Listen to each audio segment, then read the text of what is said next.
பார்வையில நம்ம சின்னவங்களா இருக்கலாம். மற்ற எல்லா ஜனங்களுடைய பார்வையில இந்த சிந்தாமூர்லயே நம்மளை எல்லாரும் பார்க்கும்போது ஒரு வித்தியாசமா பார்க்கலாம். என்ன சொல்றது, ஒரு ஒரு ஒதுக்கப்பட்ட நிலைமையில பார்க்கலாம், ஒரு அற்பமா நினைக்கலாம். நம்மள சாதாரணமா எல்லாரும் என்ன செய்யலாம் நினைக்கலாம், இவன் யாரோ எவனோ ஏதோ ஒரு ஊரு எந்த ஊரு அப்படின்னு சொல்லி அற்பமா சாதாரணமா நம்ம எல்லாரும் என்ன செய்யலாம் நினைக்கலாம். ஆனா ஆண்டவர் நம்மள அப்படி பார்க்கல. மனுஷன் பார்க்குற மாதிரி கர்த்தர் நம்மள செய்யல பார்க்கல. நம்மள கர்த்தர் எப்படி பார்க்கிறாருன்னு சொன்னா நம்மள 1000 பார்க்கிறாரு. அல்லேலூயா.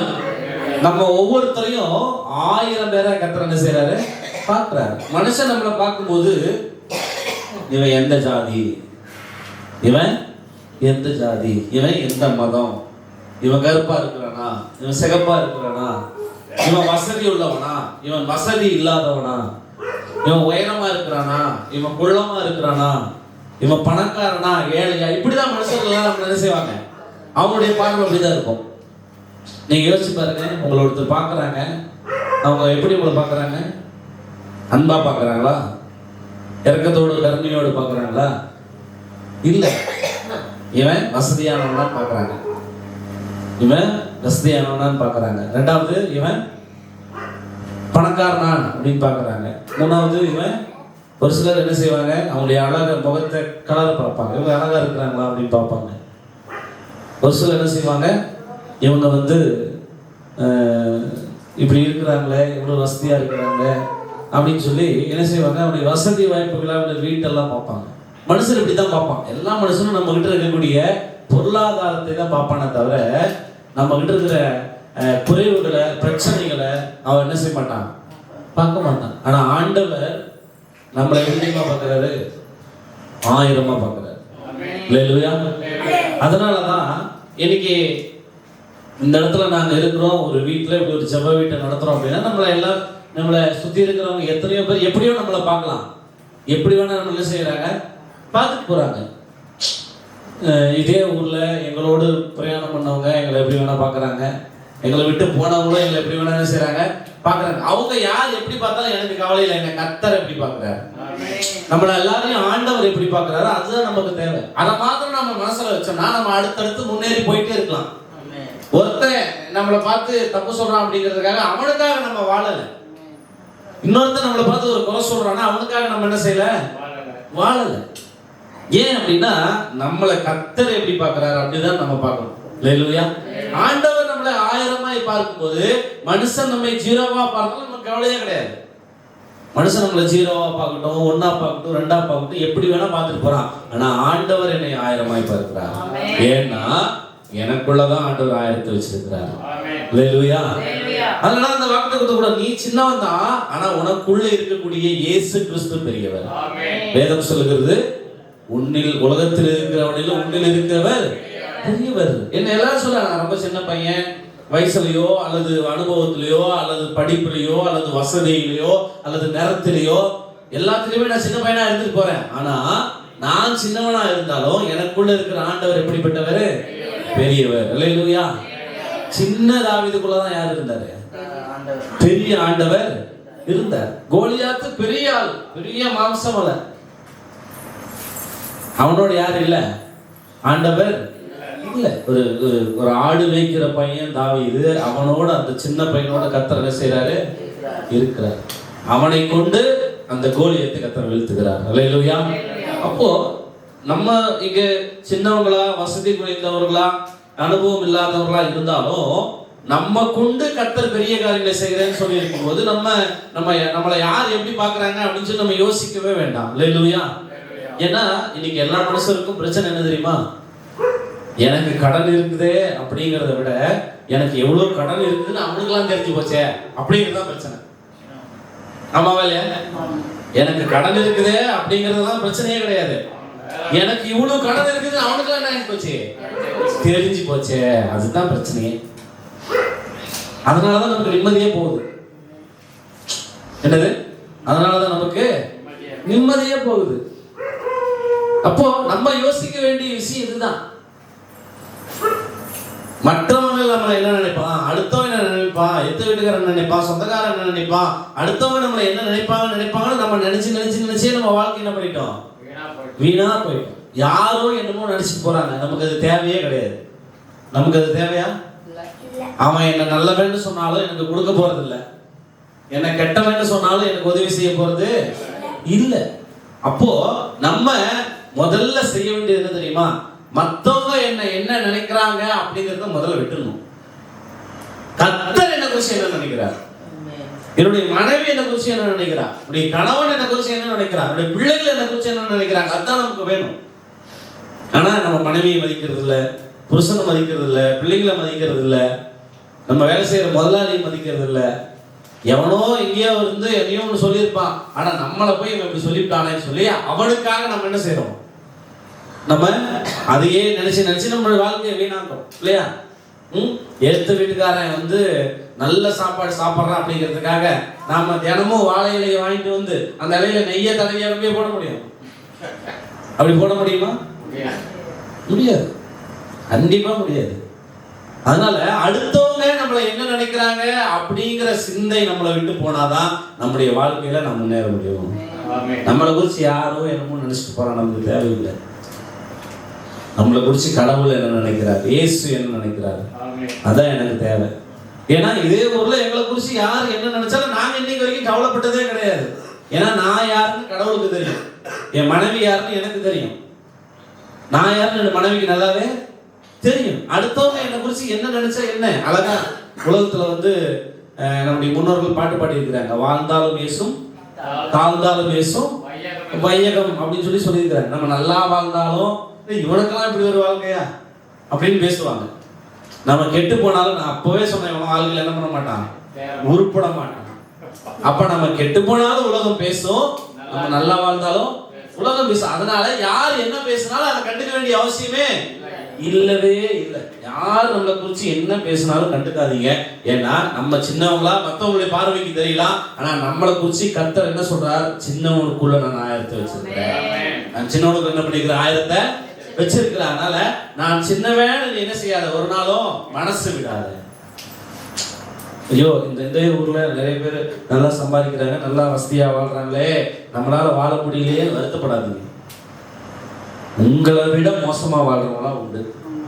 நமக்கு இருக்க வீடு இருக்கு, சாப்பிட்ட சாப்பாடு இருக்கு, போட்டுக்கு துணிமணி இருக்கு, செலவு பண்ண கடவுள் பணத்தை கொடுத்துருக்கிறார். ஆனா இது நாளுமே இல்லாதவங்க இருக்கிறாங்க. இது நாளுமே இல்லாத நிறைய நாடு, சோமாலியான்னு ஒரு நாடு இருக்கு. அந்த நாட்டுலலாம் சாப்பாட்டுக்கு வழி இல்லை, போட்டுக்க ட்ரெஸ் கிடையாது, அங்க தண்ணி கிடையாது. அந்த ஊர்ல மனுஷன் வெட்டி சாப்பிட்டு இருக்கிறான். நம்ம அந்த ஊர்ல எல்லாம் நம்மள கடவுள் வைக்கல, நம்ம நல்ல ஊர்ல கடவுள் என்ன பண்ணியிருக்காரு, வச்சிருக்கிறார். அப்போ என்னைக்குமே நம்மளை குறித்து நம்ம என்னைக்கும் குறைவாய் மதிப்பிடக்கூடாது. ஏன்னா நம்ம எல்லாரையுமே கடவுள் நேசிக்கிறார். இயேசு கிறிஸ்து நம்ம எல்லாரையுமே நேசிக்கிறார். ஒவ்வொருத்தருக்கும் ஒரு மாதிரி ஆண்டவர் அன்பு காண்பிக்கிறார். வியாதி உள்ளவனுக்கு எப்படி அன்பு காட்டணுமோ அப்படி இயேசு அன்பு காமிக்கிறார். அதே பாவம் செய்யறவனுக்கு கர்த்தர் எப்படி அன்பு காண்பிக்கணும் அப்படி அன்பு காண்பிக்கிறார். குஷ்டரோகி இருக்கிறான், கர்த்தரோட தொடாமலே என்ன பண்ணலாம், சுகமாக்கலாம். ஆனா ஆண்டவர் என்ன பண்றாரு, போய் தொட்டு சுகமாக்குறார். ஏன்னா குஷ்டரோகம் வந்தவனை யாரும் என்ன செய்ய மாட்டாங்க, தொட மாட்டாங்க, ஊரை விட்டு ஒதுக்கி வச்சிருவான். அவனுடைய பிரச்சனை என்ன தெரியுமா, அவனுக்கு தனக்கு குஷ்டரோகம் இருக்குதே அப்படிங்கிற கவலையை விட தன்னை யாரும் ஏத்துக்க மாட்டேங்கிறாங்களே, தன்னை யாரும் தொட மாட்டேங்கிறாங்களேங்கிற கவலை தான் அதிகம். அப்போ ஒரு மனுஷனுடைய வாழ்க்கையில பிரச்சனைக்கு வர்றதுக்கு மிக முக்கிய காரணம் என்னன்னா, அவனுக்கு சரீரத்திலேயோ அவனுடைய தேவைகளுக்கோ பிரச்சனை இல்லை. அதை நினைச்சு மற்றவங்க என்ன நினைப்பாங்களோ நினைச்சுதான் அவனுடைய வாழ்க்கையில பிரச்சனை அதிகமாகி போயிடும். அதனாலதான் கடவுள் தொட்டு சுகமாக்கினார். இங்க இருந்து சொல்லிக்கலாம், எனக்கு சுத்தம் பண்ணி நீ சுத்தமாகணும் இல்லை, போய் தொட்டார், குஷ்டரோகியை தொட்டார். தொட்ட உடனே நம்ம எவ்வளவு பாவியா இருந்து நம்மளை வந்து என்ன செய்யறாரு, தொடுறாரே அப்படிங்கிற அந்த அன்புனால அவன் என்ன செஞ்சான், விடுதலையாக்கப்பட்டான். ஒரு விபச்சார ஸ்திரியை பிடிச்சாங்க. இந்த விபச்சார ஸ்திரியை எல்லாரும் கல்லடிச்சு போடுறாங்க. இவன் பாவம் செஞ்சா, இவன் விபச்சாரம் பண்ணா, வேசித்தனம் பண்ணா, இவன் ஊருக்குள்ள வரக்கூடாதுன்னு சொல்லி எல்லாரும் கல்லெடுத்து அவளை துரத்துனாங்க அடிக்கிறதுக்காக. நேரா ஆண்டவர்கிட்ட போறான். ஆண்டவர் எல்லாரையும் பார்த்து ஒரு கேள்வி கேட்கிறாரு, உங்களை எவன் யோக்கியனோ அவன் முதல் கல்லை மேல என்ன செய்ய போடுவேன் அப்படிங்கிறாரு. ஒருத்தனும் அவள் அடிக்கல, எல்லாரும் கல்லை போட்டு போயிட்டாங்க. யாருமே என்ன கிடையாது இந்த உலகத்துல யோகியன் இல்ல. அந்த விபச்சார ஸ்திரியை பார்த்து ஆண்டு சொல்ல, இனிமேல் பாவம் செய்யாத, இனிமேல் என்ன செய்யாத பாவம் செய்யாது. இன்னைக்கு எல்லாருக்கும் இருக்கிற பிரச்சனை என்னன்னா, அடுத்தவன் நம்மளை பத்தி என்ன நினைப்பாங்கிறதா பிரச்சனையே. அவனுக்கு 1000 இருக்கும், லட்ச கடன் இருக்கும், அதை குறிச்சு அவன் கவலையே பட மாட்டான். எனக்கு கடன் இருக்கிறது, எனக்கு வியாதி இருக்கிறது, எனக்கு பிரச்சனை இருக்கிறது அவனுக்கு தெரிஞ்சு போச்சுன்னு தான் நிறைய பேருக்கு கவலை. முதல்ல அந்த கவலையிலிருந்து நம்ம வெளியே வருவோம். அப்பதான் நம்ம வாழ்க்கை உருப்படியாகும். அப்பதான் நம்ம அடுத்த நிலைமைக்கு போவோம். நம்ம இன்னும் மற்றவங்க நம்மளை என்ன நினைப்பான்னு நினைச்சுட்டே இருந்தீங்கன்னா உங்க வாழ்க்கை இன்னும் கீழே தான் போகும். அதனால நீங்க நல்லா இருந்தாலும் வாழ்த்துவான், நீங்க கெட்டு போனாலும் உங்களை சரியில்லைன்னு சொல்லுவான். அப்படிப்பட்ட ஆள் நமக்கு தேவையே கிடையாது. நான் நல்லா இருந்தா என் மனைவி என்ன சொல்றா, நான் கெட்டு போனா என் மனைவி என்ன சொல்றாளோ அதுதான் நமக்கு தேவை. என் புருஷன் நான் நல்லா இருந்தா எனக்கு என்ன சொல்றாரு, நான் கெட்டு போனா என் புருஷன் எனக்கு என்ன பத்தி சொல்றாரு, அதை நீங்க காது கொடுத்து கேளுங்க. ஊர் உலகத்துல 1000 சொல்லுவாங்க, அதை குறிச்சு நீங்க காது கொடுத்து கேட்க வேண்டிய அவசியமே இல்ல. 1000 சொன்னா அதை நீங்க கேட்டீங்கன்னா அதனால பாதிக்கப்படுவது நம்ம தான். அவன் சொல்லிட்டு போயிடுவான், அவனுக்கு என்ன, அவன் வருவான் பேசுவான் சொல்லிட்டு போயிட்டே இருப்பான், அது நமக்கு தேவையே கிடையாது. ஆனா ஆண்டவர் என்ன சொல்றார், நீங்க உங்களை குறிச்சு யார என்ன நினைப்பாங்க அப்படிங்கிற சிந்தையை விட்டு வெளியே வந்தீங்கன்னாவே உங்க பிரச்சனை முக்காவாசி என்ன செஞ்சிடும், தீர்ந்துடும். அதுக்கு அடுத்தது, ஆண்டவரே என்னுடைய பிரச்சனை இவ்வளவு இருக்குன்னு நீங்க கடவுள்கிட்ட தான் சொல்லணும், எந்த மனுஷன்கிட்டையும் சொல்லக்கூடாது. அடுத்தவன் என்ன நினைப்பான் அப்படிங்கிற அந்த சிந்தையை விட்டு வெளியே வந்ததுக்கு அப்புறம் நீங்க கடவுளே எனக்கு இப்படி பிரச்சனை இருக்குது, நீங்க தான் என்ன செய்ய, இயேசுவே எனக்கு இதுல இருந்து விடுதலைய கொடுக்கணும்னு சொல்லி நீங்க இது ஆண்டவராக இயேசு கிறிஸ்துக்கு சொல்லுங்க. கர்த்தர் அதுல இருந்து நிச்சயமா என்ன செய்வாரு, விடுவிப்பார். ஏன் அப்படின்னா ஆண்டவர் சொல்றார், சின்னவன் 1000 சிறியவன் பலத்த சாதி மாவான், கர்த்தராகிய ஏற்ற காலத்தில் தீவிரமாய் நடப்பிப்பேன். அப்போ நீங்க மற்றவர்கள் நம்மை குறித்து என்ன நினைப்பார்கள் என்கிற சிந்தையை விட்டு நம்முடைய பிரச்சனையை இயேசுவின் இடத்துல சொல்லிட்டா போதும், கர்த்தர் என்ன செய்வார், அந்த பிரச்சனையிலிருந்து உங்களை விடுதலையாக்கி உங்களை என்ன செய்வார், பிரகாசிக்க பண்ணுவார். அல்லேலூயா. 2026 வருஷத்துல ஆண்டவர் உங்களை பிரகாசிக்க பண்ண போகிறார். அல்லேலூயா, அல்லேலூயா. ஏன் அப்படின்னா ஒருவேளை உங்க வாழ்க்கையில இருள் இருக்கலாம், உங்க வாழ்க்கையில பாடு இருக்கலாம். எப்ப நீங்க இயேசு கிறிஸ்துவுக்கு உங்களை ஒப்புக்கொள்கிறீங்களோ நிச்சயமா உங்க வாழ்க்கையில ஆண்டவர் ஒரு பிரகாசத்தை கொடுக்க போறார். உங்க வாழ்க்கையில வீச போற ஒளி யாருமே இல்லை, ஆண்டவராக இயேசு கிறிஸ்து அந்த மெய்யான ஒளி. அல்லேலூயா. இயேசு கிறிஸ்து உங்க வாழ்க்கையில வந்துட்டா உங்க வாழ்க்கை எப்படியா மாறிடும், ஒளியா என்ன செஞ்சிடும், மாறிடும். அப்போ இயேசு கிறிஸ்து உங்களுக்குள்ள உங்க வாழ்க்கையில வந்தாதான் ஒளியா நீங்க என்ன செய்வீங்க, மாறுவீங்க. இப்போ ஒரு கலங்கரை விளக்கத்தை எதுக்காக வச்சிருக்காங்க, கடற்கரையில மிகப்பெரிய கலங்கரை வச்சிருப்பாங்க, லைட் ஹவுஸ். அது எதற்காக, ஏதோ ஒரு கப்பல் நடுக்கடல்ல வந்துட்டு இருக்கும், அது கரை சேர்வதற்கு வழி தெரியாம கப்பல் என்ன செஞ்சிருக்கும், கடல் தவிச்சிட்டு இருக்கும். அந்த லைட் ஹவுஸ் சுத்திக்கிட்டே இருக்கும் பாருங்க, அந்த லைட் ஹவுஸ் வெளிச்சம் பல 1000 கிலோமீட்டருக்கு போய் அந்த வெளிச்சம் அங்க காட்டும் கடலுக்கு. அப்போ அந்த கப்பல் அந்த லைட் ஹவுஸை பார்த்து இங்க என்ன இருக்கு, கரை இருக்கு, நாம அங்க போனா என்ன செய்யலாம், தப்பித்து இளைப்பாறி கொள்ளலாம் அப்படின்னு சொல்லி அந்த கரையை அடைவதற்காக அந்த லைட் ஹவுஸை நோக்கி அந்த கப்பல் என்ன செய்யும், வந்து கரையை சேர்ந்து அது வந்து தப்பிச்சுக்குமா. அதே மாதிரி உங்களுடைய வாழ்க்கையில உங்களுக்கு லைட் ஹவுஸ் கலங்கரை விளக்கு இயேசு கிறிஸ்து தான். யாருதான், இயேசு கிறிஸ்து தான். அப்போ அவரை நீங்க தேடி வந்தீங்கன்னா உங்களுக்கு விடுதலை உண்டு, இளைப்பாறுதல் உண்டு. நீங்க கரை சேர்ந்துடலாம், இல்லைன்னா கரை சேர முடியாது. உங்க வாழ்க்கையில கரை சேரவே தத்தளிச்சுட்டே இருக்க வேண்டியதான். ஒரு படகு நடு கடல்ல எப்படி தத்தளிச்சுட்டே இருக்குதோ, நீங்க இயேசு கிறிஸ்துவினுடைய ஒளியாகிய கலங்கரை விளக்கத்துக்கு வரலன்னா நீங்க கரை சேர முடியாது, தத்தளிச்சுட்டே இருக்கும். நாங்களாம் ஒரு நாள் வாழ்க்கையில் ரொம்ப தத்தளிச்சோம், மூழ்கி போயிடுவோம், செத்து போயிடுவோம் அப்படின்னு தத்தளிச்சு கிடந்தோம். ஆனா என்னைக்கு இயேசுவை நோக்கி வந்தோமோ அன்னைக்கே கரை சேர்ந்துட்டோம். என்ன பண்ணிட்டோம், கரை சேர்ந்துட்டோம். அப்ப எங்களை கரை சேர்த்தவர் இயேசு கிறிஸ்து, அவருடைய ஒளி, அவருடைய வார்த்தை, அவருடைய வசனம் தான் எங்களுடைய வாழ்க்கையில எங்களை கரை சேர்த்தது. இப்ப இன்றைக்கு இந்த வசனத்தை யாரெல்லாம் கேட்டு இயேசுவை பிடிச்சுக்கிட்டு அந்த ஒளியை பிடிச்சுக்கிறாங்களோ அவங்கள கர்த்தர் கரையேற்றிடுவார்.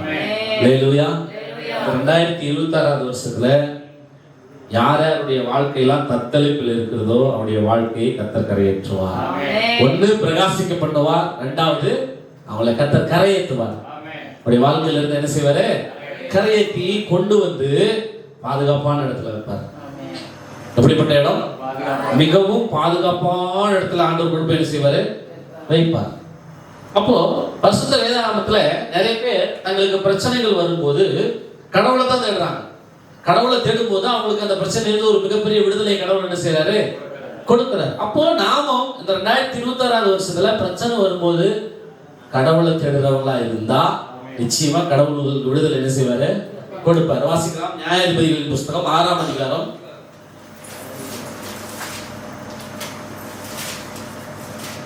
6 11 16 வரைக்கும் வாசிப்போம். அதற்கு பின்பு கர்த்தருடைய தூதனானவர் வந்து அபியேஸ்ரியனான யோவாசின் ஊராகிய ஒப்ராவில் இருக்கும் ஒரு கர்வாரி மரத்தின் கீழ் உட்கார்ந்தார். அப்பொழுது அவருடைய குமாரன் கிதியோன் கோதுமை மீதியானின் கைக்கு தப்புவிக்கிறதுக்காக ஆலைக்கு சமமா போராடித்தான். கர்த்தருடைய தூதனானவர் அவருக்கு தரிசனமாகி பராக்கிரமசாலியே கர்த்தர் உன்னோடு இருக்கிறார் என்றார். அப்பொழுது கிதியோன் அவரை நோக்கி ஆயின் ஆண்டவனே, கர்த்தர் எங்களோடு இருந்தால் இவையெல்லாம் எங்களுக்கு நேரிடுவானேன். கர்த்தர் எங்களை எகிப்திலிருந்து கொண்டு வரவில்லையா என்று எங்கள் பிதாக்கள் எங்களுக்கு எழுத சொன்ன அவருடைய அற்புதங்களை எல்லாம் எங்கே? இப்பொழுது கர்த்தர் எங்களை கைவிட்டு மிதியானின் கையில் எங்களை ஒப்பு கொடுத்தாரே என்றான். அப்பொழுது கர்த்தர் நோக்கி பார்த்து உனக்கு இருக்கிற இந்த பலத்தோட போ, இஸ்ரவேலை மீதியார் கைக்கு நீங்களாக்கி ரட்சிப்பாய், உன்னை அனுப்புகிறவர் நான் அல்லவா என்றார். அல்லேலூயா, அல்லேலூயா. இப்ப எப்படி சிந்தாமூர்ல தேவாங்க செட்டியார் இனம் அப்படின்னு ஒரு ஜாதியார் இருக்கிறது போல ஒரு சில நூற்றாண்டுகளுக்கு முன்பு இஸ்ரவேல் அப்படின்னு சொல்லி ஒரு ஜனம் இருந்தாங்க. தேவாங்க செட்டியார் இனம் அப்படிங்கிற மாதிரி இஸ்ரவேலர் அப்படின்னு ஒரு இனம் இருந்தாங்க. இவங்களுக்கு கடவுள் இயேசு கிறிஸ்து தான். அப்போ அவங்களுக்கு கடவுள் என்ன சொல்றாருன்னா, நான் சொல்லுகிற வார்த்தையின்படி வசனத்தின்படி நீ நடந்தால் நீ என்ன பண்ணப்படுவ? ஆசீர்வதிக்கப்படுவ அப்படின்னு கடவுள் இஸ்ரவேலுக்கு ஒரு வாக்கு கொடுக்குறாரு. ஆனா அந்த இஸ்ரவேல் ஜனங்கள் என்ன செய்யறாங்க? கடவுள் சொன்னபடி என்ன செய்யல, நடக்கல. ஆண்டவர் சொல்றாரு, நான் சொன்னதை நீ கேட்டு நடந்தா நான் உனக்கு பாலும் தேனும் ஓடுகிற தேசத்தை உனக்கு என்ன செய்வேன்? கொடுப்பேன்னு ஒரு வாக்குறுதி கொடுத்தாரு. ஆனா அந்த ஜனங்கள் கடவுள் சொன்னதை என்ன செய்யல, கேட்கல. கடவுள் சொன்னதை கேட்காதனால அவங்க என்ன, அந்நிய தேசத்துல அடிமைகளா சிறைப்பட்டு போனாங்க. அந்நிய தேசத்துல அடிமைகளா என்ன செஞ்சாங்க? சிறைப்பட்டு போனாங்க. அப்ப மீதியானியர் அப்படின்னு ஒரு ஜனத்துக்கிட்ட இஸ்ரவேலர் என்ன பண்ணாங்க? கர்த்தருக்கு விரோதமா, முதலாவது சொன்ன 6ஆம் அதிகாரம், பின்னும் இஸ்ரவேல் புத்திரர் கர்த்தரின் பார்வைக்கு பொல்லாப்பானதை செய்தார்கள். அப்பொழுது கர்த்தர் அவர்கள் 7 வருஷம் மீதியானின் கையிலே ஒப்பு கொடுத்தார். அப்போ கர்த்தர் சொன்ன வார்த்தையை கேட்காம கர்த்தருக்கு விரோதமா பொல்லாப்பானதை செஞ்சதுனால ஆண்டவர் உங்களை எப்படியோ போகன்னு விட்டுட்டார். கடைசியா என்ன பண்ணிட்டான்? மீதியானியர் ஒரு ஜனத்துக்கு அடிமையா போயிட்டான். மீதியானியர் ஜனத்துக்கு என்ன செஞ்சுட்டான்? அடிமையா போயிட்டான். இதே ஊர்ல நிறைய பேர், நிறைய முதலாளிகள் எப்படி இருக்காங்க? அடிமையா தான் இருக்காங்க இன்னைக்கு வரைக்கும்.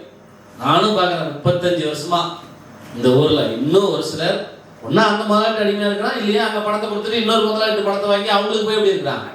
அடிமையா இருக்கான். மொத்தத்துல அடிமையாவே தான் இருக்கான். அவன் யார்கிட்ட இருந்தா என்ன?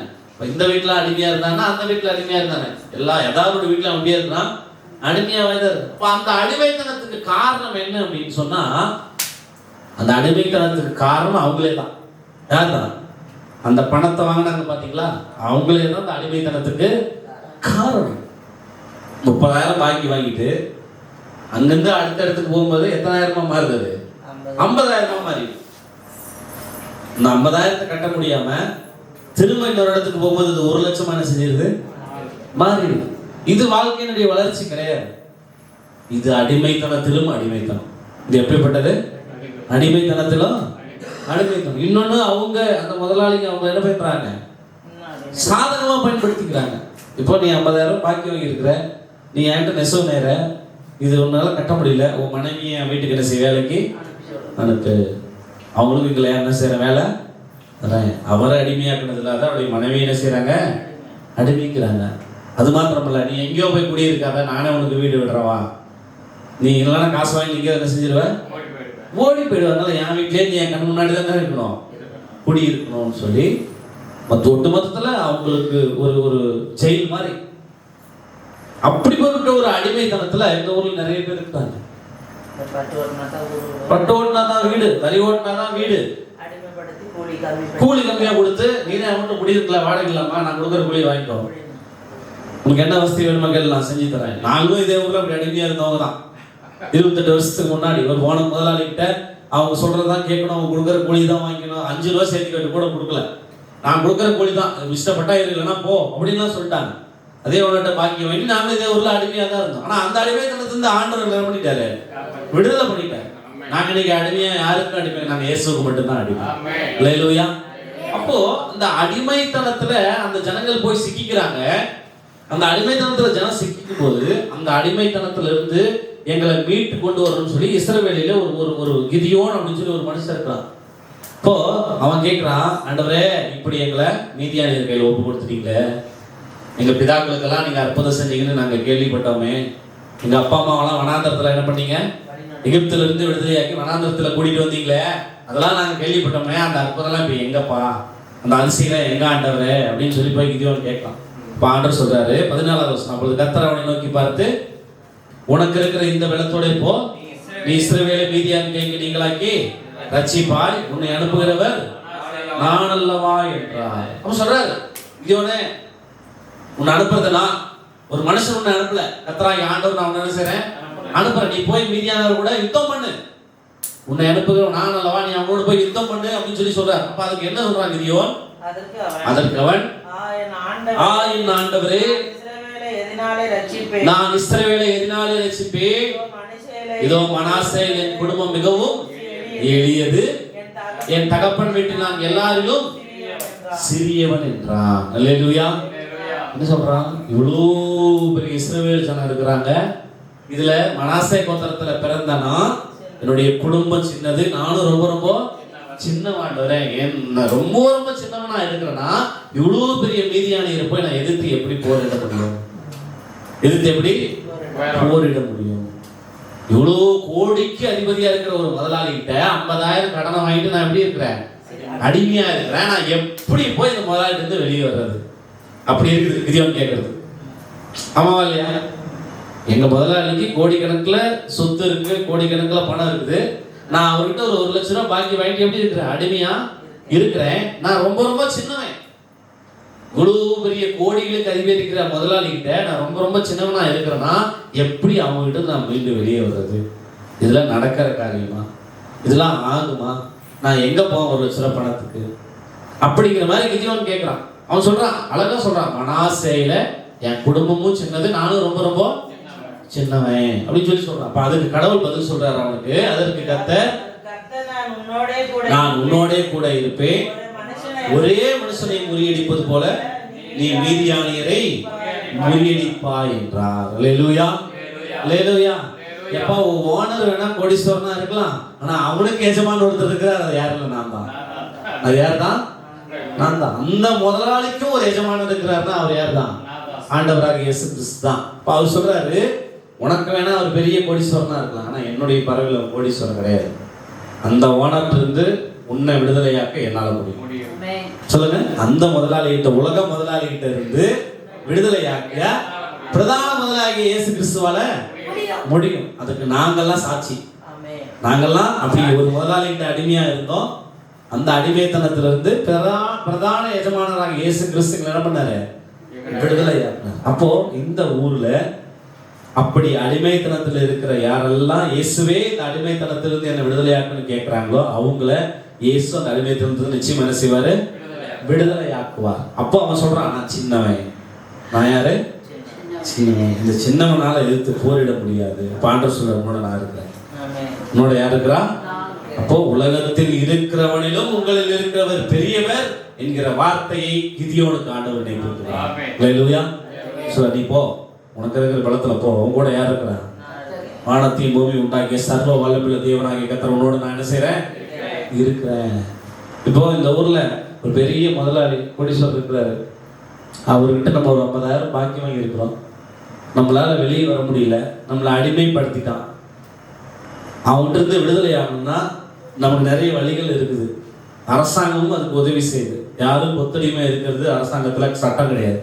யாருக்கும் கொத்தடிமை என்ன செய்யக்கூடாது, இருக்கக்கூடாது. நம்ம போய் அழகா கலெக்டர் ஆஃபீஸில் ஒரு மனு கொடுக்கலாம், நான் இத்தனை வருஷமா இந்த தொழில் செய்கிறேன், இவ்வளவு பணம் வாங்கினேன், என்னால் கட்ட முடியல, என்னை அடிமையாகவே வச்சிருக்கிறாங்க அப்படின்னு சொல்லி நீங்கள் போய் ஒரே ஒரு கலெக்டர் ஆஃபீஸில் மனு கொடுத்தீங்கன்னா நேராக கலெக்டரே வந்துடுவார். என்ன செய்வார்? கலெக்டரே வருவார், இல்லைன்னா கலெக்டருடைய டெப்டி கலெக்டர் யாராவது வருவாங்க. ஆனால் நீங்கள் கொத்தடிமையாக இருந்து பணம் வாங்கி அனுபவிச்ச எல்லாத்தையும் அவங்களுக்கு சாட்சியோட நிரூபிச்சாதான் அவர் வருவார்.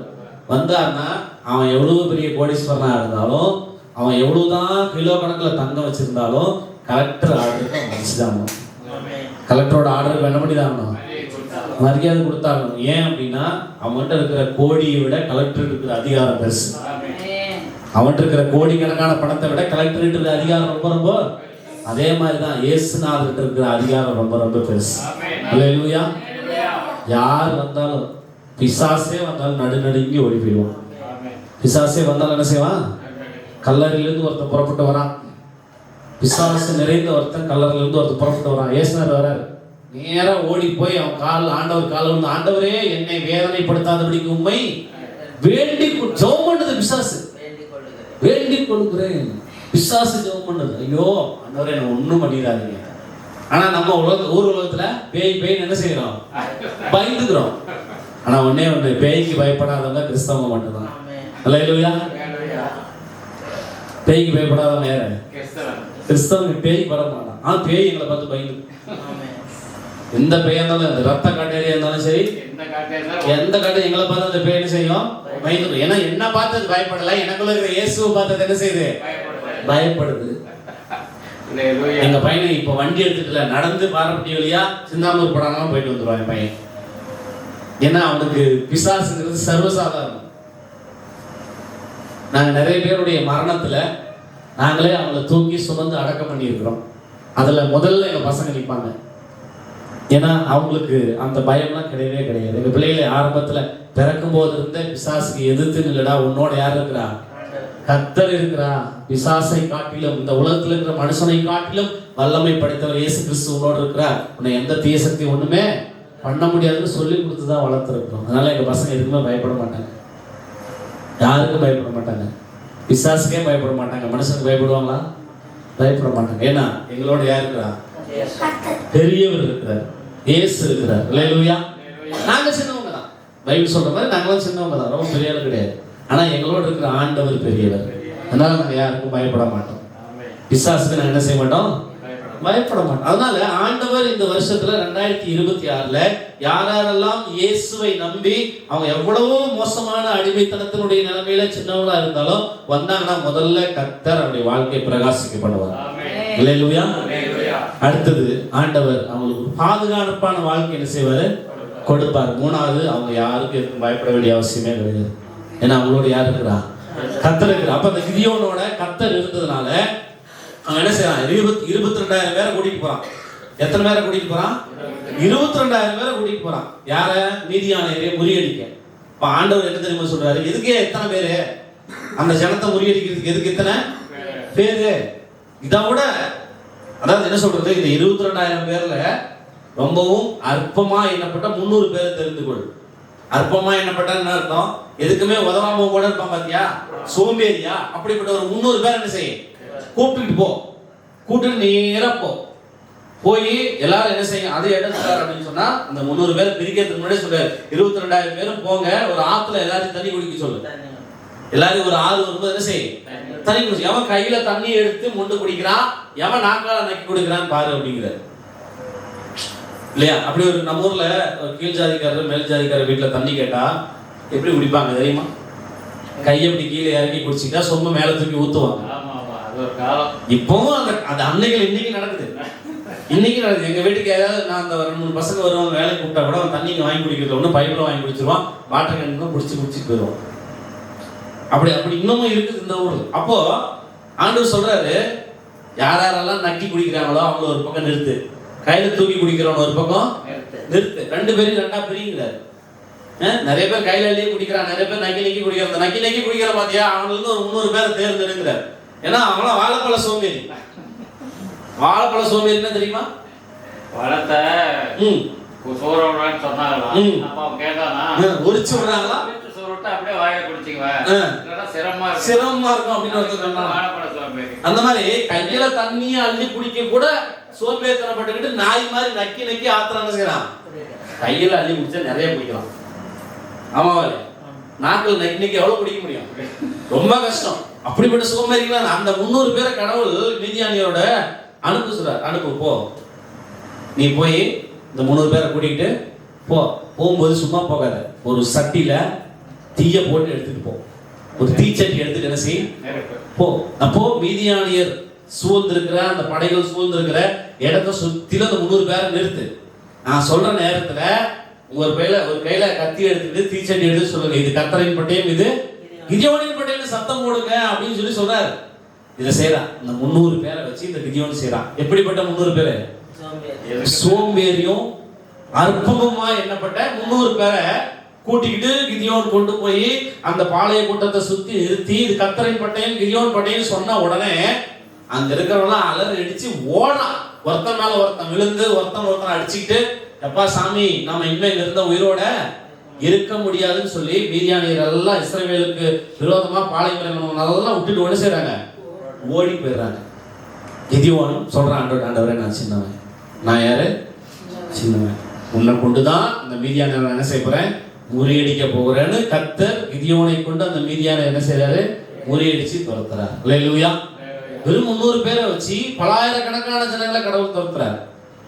அப்போ நம்ம ஒருத்தர் சின்னவரா இருந்தாலும் நம்மளை கொண்டு கர்த்தர் 1000 பேரை கொண்டு வருவாங்க. அல்லேலூயா. அது எப்போ நடக்கணும்? அது சரியான நேரத்துல கர்த்தர் என்ன செய்வாரு, நடத்துவார். ஏன் அப்படின்னா உலகத்தில் இருக்கிறவனை விட நமக்குள்ள இருக்கிறவர் பெரியவர். அவரால் எல்லாம் செய்ய முடியும். அவருக்கு நாங்க இடம் கொடுக்கணும். இயேசுக்கு என்ன செய்யணும்? இடம் கொடுக்கணும். உங்க வீட்டுல நீங்க யாருக்கு இடம் கொடுக்குறீங்களோ அவங்க என்ன சொல்றாங்களோ அதுதான் அவங்க வீட்டுல நீங்க கேட்பீங்க. இப்ப நாங்க இவங்க வீட்டுக்கு வரோம், அவங்க வீட்டுக்கு வரோம், நீங்க எங்களுக்கு இடம் கொடுத்தா நாங்க சொல்ற நன்மைகள் உங்களுடைய வாழ்க்கையில வரும். நீங்க எங்களுக்கு இடம் கொடுக்காவிட்டா நன்மை உங்க வாழ்க்கையில என்ன செய்யாது, வராது. இன்னொன்னு, நீங்க எங்களுக்கு கொடுக்குற இடம் எங்களுக்கு இல்ல, இயேசு. எங்களை நீங்க உங்க வீட்டுல ஏற்றுக்கொள்றது எங்களுக்கு இல்ல, இயேசுக்கு நீங்க இடம் கொடுக்குறீங்க. எந்தெந்த வீட்டுக்கெல்லாம் இயேசு போனாரோ அங்கெல்லாம் சமாதானம் கிடைச்சது, அங்கெல்லாம் விடுதலை கிடைச்சது. சகேயு வீட்டுக்கு கர்த்தர் போனார், அந்த சகேயுக்கு ரட்சிப்பு கிடைச்சது. கிடைச்சதா இல்லையா? தேவன் நிறைய வீட்டுக்கு ஆண்டவர் போனார். மரியாளுடைய வீட்டுக்கு ஆண்டவர் போனார். அந்த ஒரு குழப்பத்துல இருந்து ஆண்டவர் விடுதலை என்ன செஞ்சாரு, கொடுத்தார். இப்படி நிறைய பேர் வீட்டுக்கு ஆண்டவர். இன்னொருத்தர் சொல்றான், என் வீட்டுக்கு நீ வரது கூட நான் பாத்துடலாம். நூற்றுக்கத்து சொல்றான், நீங்க என் வீட்டுக்கு வரது கூட நான் யாரும் கிடையாது, ஒரே ஒரு வார்த்தை சொல்லுங்க, சொல்லுங்க அப்படின்னு ஆண்டு சொல்றாரு. எல்லாருடைய விசுவாசத்தோட அவன் விசுவாசம் பெருசு பாரு. போ வேலைக்காரன் அப்படின்னா சுகமாயிட்டான்னு சொன்ன உடனே சொன்ன வார்த்தையில அந்த வேலைக்காரன் என்ன செஞ்சான், சுகமாயிட்டான். அதனால இயேசுவுக்கு நீங்கள் இடம் கொடுத்தால் நீங்க எவ்வளவு சின்னவங்களா இருந்தாலும் கர்த்தர் உங்களை பெரியவங்களா மாத்துவார். அல்லேலூயா. அந்த நம்பிக்கையோடு இயேசு நம்புங்க. இந்த பிரசங்கம் தொடர்ந்து இந்த மாசம் எல்லாம், ஜனவரி மாசம் எல்லாம் உங்களுக்கு இந்த வாக்குத்தத்தத்தை மையமா வச்சுதான் நாங்க பிரசங்கம் பண்ணுவோம். அதனால இந்த ராத்திரி வேளையில ஆண்டவர் உங்களுக்கு சொல்றது என்னன்னா, நீங்க சின்னவங்களா இருந்தாலும் பரவாயில்ல, உங்களை 1000 கர்த்தர் பெருக பண்ணுவார். உங்களை 1000 கர்த்தர் என்ன செய்வாரு, பெருக பண்ணுவார். 1 சாமுவேல் 2ஆம் அதிகாரம் 8வது வசனம் வாசிப்போம். அதுவும் இன்னொரு வசனம் மாத்திரம் வாசித்து நம்ம ஜெபம் பண்ணுவோம். 1 சாமுவேல் 2ஆம் அதிகாரம் 8வது வசனம்.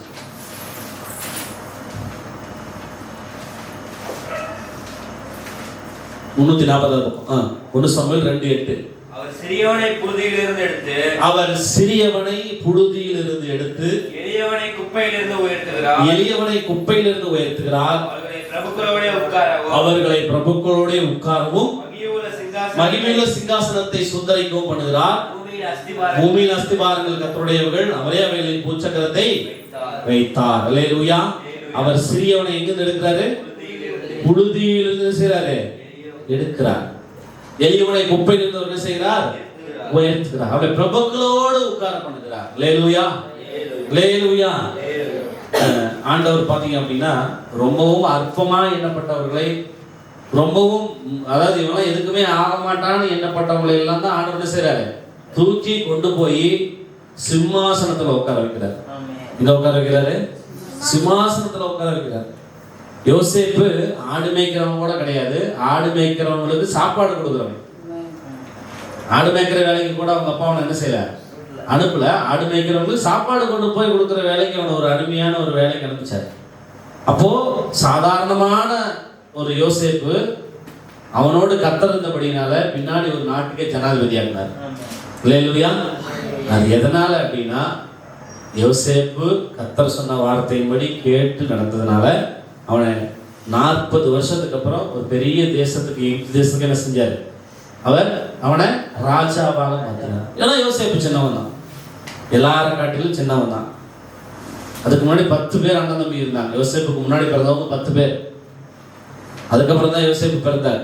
12வதா தான் பெஞ்சமின் பிறந்தான். அப்போ இந்த யோசேப்பு சின்னவனா இருந்தாலும் கர்த்தர் ஒரு நாள்ல அவனை உயர்த்தினார். அவனாலதான் இஸ்ரவேலையே கர்த்தர் ரட்சித்தார். அப்போ நம்முடைய ஆண்டவர் நம்மை சிறியவர்களா இருந்தாலும் நம்மை ஒரு நாள் தூக்கி நிறுத்துவார், கண்மலையின் மேல் நிறுத்துவார். எங்க நிறுத்துவாரு? உயரத்துல கொண்டு வந்து நம்ம செய்வாரு, நிறுத்துவார். அப்ப ஆண்டவர் உயரத்துல நம்மளை நிறுத்தினார்னா எல்லாரும் நம்மளை இப்படிதான் பார்ப்பாங்க. யாரும் இப்படி பார்க்க மாட்டாங்க. இப்படி யாரும் பார்ப்பாங்க? அவன் இருக்கிறானா இல்லையான்னு இப்படி எட்டி பார்ப்பாங்க. இவெல்லாம் இந்த நிலைமைக்கு போயிட்டானான்னு மேலதானே பார்ப்பாங்க.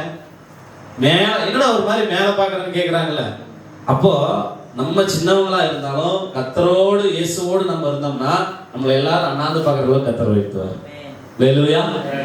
நம்ம ஆண்டவரோட இல்லைன்னு வச்சுக்கோங்க, இன்னும் கீழே தான் போகும், இன்னும் நம்முடைய வாழ்க்கை பின்னாடி தான் போகும். அப்படி போகிறது கடவுளுக்கு சித்தம் கிடையாது. ஹல்லேலூயா. நம்மளை உயர்த்ததான் தேவன் விரும்புகிறார்.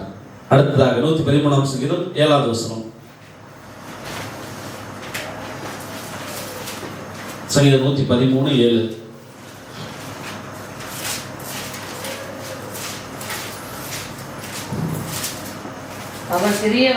அவர் சிறியவனை புழுதியிலிருந்து தூக்கி விடுகிறார், எளியவனை குப்பையிலிருந்து உயர்த்துகிறார். அல்லேலூயா. புழுதி என்பது நாம் செய்கிற அக்கிரமங்கள், பாவங்கள், நாம் செய்கிற மீறுதல்கள், இதெல்லாம் புழுதியில யாராவது தங்குவாங்களா? போய் புழுதியில யாராவது தங்கி இருப்பாங்களா? சொல்லுங்க. ஒரு பண்ணி வளர்க்குற அந்த இடத்துல போய் நம்ம தங்குவோமா? தங்க மாட்டோம். ஆனால் அதை விட மோசமாக ஒரு வாழ்க்கை வாழ்ந்துட்டு இருக்கிறோம். அது வந்து கர்த்தர் நம்ம என்ன செய்ய போறாரு?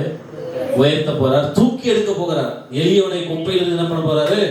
உயர்த்துகிறார். அப்போ நம்மளை ஆண்டவர் தூக்கி எடுக்கிற நேரம் வந்துருச்சு.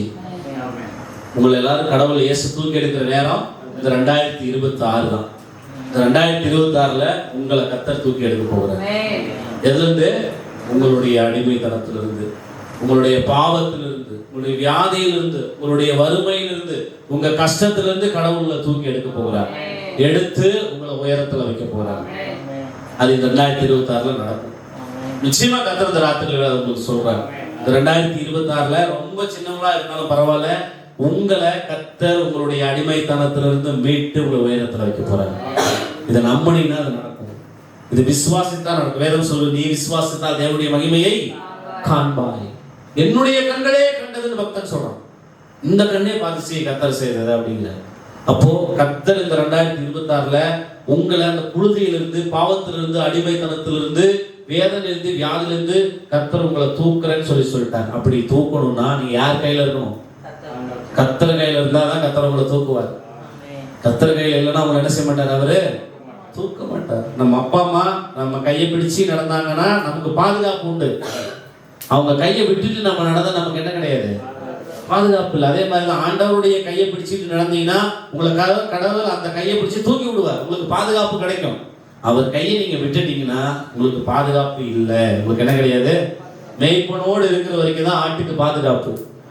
எப்போ அந்த மேய்ப்பனை விட்டு ஆடு வருதோ ஓனாய்கிட்ட மாட்டிக்கும். அவ்வளவுதான், அந்த ஆட்டை அடிச்சு ஓனாய் சாப்பிட்டுரும். அதனால நம்மளை சுற்றி நிறைய ஓநாய்கள், இவன் எப்படா சாவான், இவன் எப்படா கெட்டு போவான், இவன் எப்படா விழுந்து போவான், இப்போ இவன் எப்படா அழிஞ்சு போவான்னு நம்மளை சுற்றி நிறைய பேர் இருப்பான், பார்த்துக்கிட்டே இருப்பான். ஆனால் அந்த 2026ல் அதெல்லாம் நடக்காது. நம்மளை கர்த்தர் உயர்த்துவார். இதான் அவன் பார்ப்பான். அல்லேலூயா. நம்மளை உயர்த்துறத, நம்ம அழிஞ்சு போகணும்னு நினைக்கிறவன் நம்மளை கர்த்தர் உயர்த்து தான் அவன் பார்ப்பான். அதை கர்த்தர் காணும்படி செய்வார். ஏன்னா நான் சின்னவன் தான், நான் எளியவன் தான், நான் சிறுமையானவன் தான். ஆனா எனக்குள்ள இருக்கிற ஆண்டவர் எப்படிப்பட்டவர்? பெரியவர். என்னுடைய சத்துருக்களுக்கு முன்பாக என்னை உயர்த்துவார். என்னை வெட்கப்பட விட மாட்டார். என்னை புழுதியிலிருந்து, என்னுடைய பாவத்திலிருந்து, என்னுடைய வேதனையிலிருந்து கர்த்தர் என்னை தூக்குவார். ஆனா அவரோடு இருக்கணும். யாரோடு இருக்கணும்? அவரோடு இருக்கணும். அவரை ஒவ்வொரு நாளும் தேடணும். யாரெல்லாம் இயேசுவை தேடுறாங்களோ அவங்கள இயேசு கையை பிடிச்சு தூக்கி உயரத்துல வைக்க போறார். அவரை தேடாதவங்களுக்கு அவரால் ஒண்ணுமே பண்ண முடியாது. குஷ்டரோகி கிட்ட ஆண்டவர் கேட்கிறார், நான் உன்னை சுகமாக்கும்னு நீ என்ன நம்புறியா அப்படின்னு கேட்கிறார். ஆண்டவரே என்னை சுகமாக்கும் அப்படின்னு சொல்லி குஷ்டரோகி போய் கேட்கிறான். ஆண்டவர் சொல்றாரு, நான் உன்னை சுகமாக்கும்னு நீ என்ன நம்புறியா அப்படின்னு கேட்கிறார். ஆமா ஆண்டவரே நம்புறேன்னு சொன்னதுக்கு அப்புறம் தான் என்ன உண்டாச்சு? சுகம் உண்டாச்சு. இல்ல ஆண்டவரே நான் நம்பலன்னா ஆண்டவர் அவனால என்ன பண்ண முடியாது? சுகப்படுத்த முடியாது. விசுவாசம் தான் ஒரு மனுஷனை ரட்சிக்கும். விசுவாசம் இல்லாமல் ரட்சிக்க முடியவே முடியாது. அதனால நமக்கு தேவை தேவன் மீது விசுவாசம். அந்த விசுவாசம் எப்படிப்பட்ட விசுவாசம்? 1000 மாற்றக்கூடிய விசுவாசம். கர்த்தரை பொழுதிலிருந்து என்ன பண்ண போறாரு? தூக்க போறாரு. என்னை குப்பையிலிருந்து ஆண்டவர் உயர்த்த போகிறார். இந்த உலகத்தில் இருக்கிறவங்க என்னை விழுந்து போவேன்னு எதிர்பார்ப்பாங்க. ஆனா கர்த்தர் மட்டும் தான் என்னை தூக்கி நிறுத்த ஆயத்தமா இருக்கிறார். அவருடைய கையில அடங்கி இருந்தா, அவர் மேல நம்பிக்கை வச்சு அவர் சொல்றது எப்படி கேட்டா நிச்சயமா கர்த்தர் நம்ம உயர்த்தி நிறுத்துவார். அல்லேலூயா. ஜெபிப்போம். எல்லாரும் எழுந்து நின்று நம்ம ஜெபித்து முடிப்போம். கர்த்தர் நல்லவர். ஹல்லேலூயா. ஸ்தோத்திரம் ஆண்டவரே. இந்த புதிய வருஷத்துக்காக உமக்கு நாங்கள் நன்றி செலுத்துகிறோம். தேவரீர் இந்த புதிய வருஷத்துல இதோ சின்னவன் 1000 சிறியவன் பலத்த ஜாதியுமாவான். கர்த்தராகி நான் ஏற்ற காலத்தில் தீவிரமாய் நடப்பிப்பேன். அவர் சிறியவனை புழுதியிலிருந்து எளியவனை குப்பையிலிருந்து உயர்த்துகிற தேவன் என்று சொல்லி நாங்கள் வாசித்தோம். இந்த ராத்திரி வேளையிலே எங்களுக்கு கொடுக்கிற வாக்குத்த வசனத்துக்காக நன்றி. வந்திருக்கிற உடைய பிள்ளைகளை மனதார வாழ்த்துகிறோம். கர்த்தாவே, அவர்களை அடிமைத்தனத்திலிருந்து, பாவத்திலிருந்து, வேதனையிலிருந்து, வியாதியிலிருந்து, உபத்திரவத்திலிருந்து நீர் கைதூக்கி எடுத்து உயர்த்தபடி நான் செபிக்கிறேன் ஆண்டவரே. வந்தவர்களை கர்த்தர் ஆசீர்வதியும் பாதுகாத்துக் கொள்ளும். நாம மாத்திரம் மகிமைப்படட்டும். இயேசுவின் நாமத்தில் ஜெபம் எழுப்பினார்.